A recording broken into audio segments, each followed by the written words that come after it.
হ্যাঁ বেবি, আমার বর এখন অফিসে চলে গেছে। হ্যাঁ, বাড়িতে আমি একা আছি। তুমি তাড়াতাড়ি চলে আসো। আর তুমি তো জানোই ও অফিসে গেলে পুরো 6-7 ঘন্টা পরে আসে।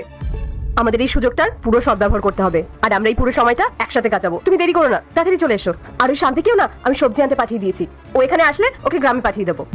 আর বাড়িতে না আমি পুরো একাই থাকবো, তোমার জন্য ওয়েট করছি। তাড়াতাড়ি আসো, রাখছি। হ্যাঁ, বাই।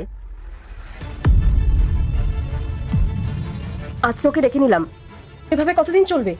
একদিন না একদিন তো সব সত্যিটা সামনে চলে আসবে। আমার হাজবেন্ডের সামনে যদি সব সত্যিটা চলে আসে, জানি না ও আমার কি অবস্থা করবে।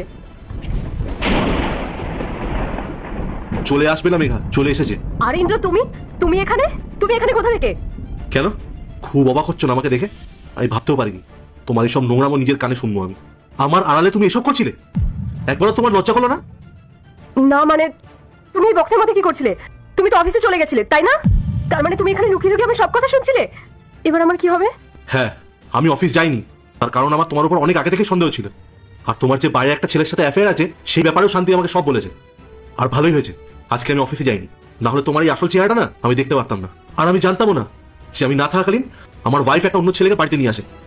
দেখো ইন্দ্র, তুমি যা ভাবছো তা নয়। তুমি আমাকে ভুল ভাবছো। তাই আমি ভুল ভাবছি? মেঘা, আমি সব নিজের কানে শুনেছি। তুমি তোমার বয়ফ্রেন্ডকে কল করেছিলে আর কি বলছিলে? আমার হাজবেন্ড চলে গেছে বাড়ি থেকে, তাড়াতাড়ি চলে আসো। ইন্দ্র, তুমি একটু শান্ত হও, আমি তোমাকে সবটা বুঝিয়ে বলছি। আচ্ছা মেঘা, আমাকে একটা কথা বলো তো, আমি কি তোমাকে ভালোবাসতাম না? কোন জিনিসটা কমতি রেখেছি আমি? আর আমার ভালোবাসার প্রতিদান তুমি এইটা দিলে? আমি ভাবতেও পারছি না তুমি আমার সাথে এই কাজটা করলে।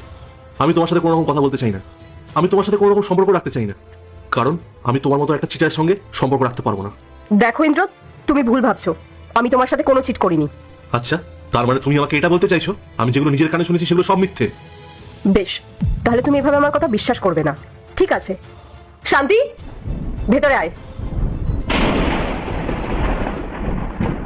শান্তি, তুমি? এসব কি হচ্ছে? স্যার, আসলে এগুলো সব নাটক ছিল। কোনো ছেলেরই আসার কথা ছিল না। আর সত্যি কথা বলতে ম্যাডামই এসব করতে বলেছিল, কারণ ম্যাডাম দেখতে চেয়েছিলেন ম্যাডামকে আপনি কতটা বিশ্বাস করেন। আসলে কালকে সোসাইটিতে... শান্তি, তুই থাম। আমি তোমাকে বলছি যে আসল সত্যিটা কি।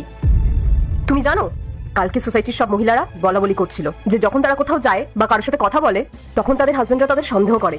তখন আমি তাদেরকে না খুব জোর গলায় বলেছিলাম যে আমার হাজবেন্ড একদম ওরকম নয়। আমার হাজবেন্ড আমাকে বিশ্বাস করে, আমাকে ভালোবাসে। আর এই ঘটনাগুলো যখন আমি শান্তিকে বললাম, শান্তি তখন আমাকে বলেছিল যে ম্যাডাম, সব হাজবেন্ডরাই তাদের ওয়াইফদের সন্দেহ করে।